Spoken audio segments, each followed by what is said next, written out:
how about we talk about some of the best movies that came out this year? Now, these are just my recommendations, and I do think these are five of the best movies that came out in 2023. And here are some honorable mentions before I get to the five best movies of 2023. Operation Fortune, Dungeons and Dragons Honor Among Thieves, Blackberry, Extraction 2, Renfield, Creed 3, Cocaine Bear, Knock at the Cabin, Are You There God? It's Me, Margaret. So let's get to the top five. At number five, I have John Wick Chapter 4. Now, this movie could have placed a lot higher, but I didn't want to push it up too much as I don't know if there will be a Chapter 5 in the John Wick franchise.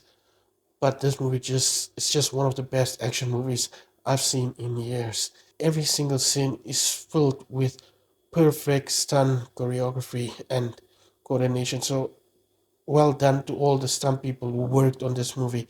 They certainly did an amazing job, and this is why most of us feel that the Oscars need to have a stunt category because these people work just as hard as the actors, the writers, the directors, and everyone else on the film set.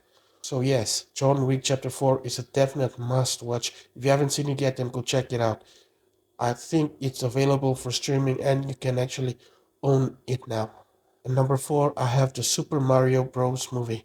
This is just a fun animated movie and it's what we wanted, just fun, stupid, silly entertainment, and it's great. I know some people had their reservations about Chris Pratt being Mario, but he actually does a decent job. And the movie itself, while it's predictable, it's a fun watch for the whole family with some Easter eggs and nods to our favorite video games growing up. So if you haven't checked it out yet, go check it out. Number three, I have Air. This movie is based on the story of the Air Jordans of Michael Jordan. It's not a sports movie, but it kind of feels like a sports movie. There's a lot of dialogue. It's a dialogue driven movie. It might not be for everyone. If you're looking for action, then this definitely isn't a movie you'd prefer, but I think it's a great movie with some great direction, great writing, amazing characters, and it's just a beautiful story that we had to see. At number two, I have the send off of one of Marvel's best families, Guardians of the Galaxy Volume 3. This movie is almost perfect on all levels. This was also James Gunn's swan song in the MCU. It's the Guardians swan song, and I can't wait to see where these characters will go next. I'm not sure how they will be like, or I'm not sure what they will be like with James Gunn away, but thankfully, I think Kevin Feige might still call him up to ask for some advice. Really excited for the future of the MCU, only because of how great this movie was.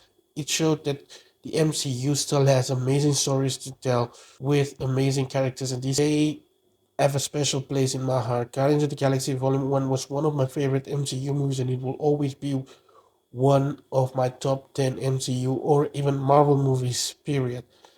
And this movie almost tops that one. It has a great villain that you can truly hate. No soppy backstory, just a guy who's pure evil. And the movie itself is just fantastic. If you haven't seen it yet, then go check it out. It will be available for streaming and to own on the 7th of July. And finally, the number one movie is probably pretty obvious. It's Spider-Man Across the Spider-Verse. This is all in all just a perfect movie. Great writing, great animation, great story, great characters, great everything. Actually, perfect everything. And I will highly recommend this movie for everyone. It's definitely the best Spider-Man movie. And I'm talking about all the Spider-Man movies. It's definitely the best superhero movie. And it might actually still be the best movie of the year when we come to the end of the year.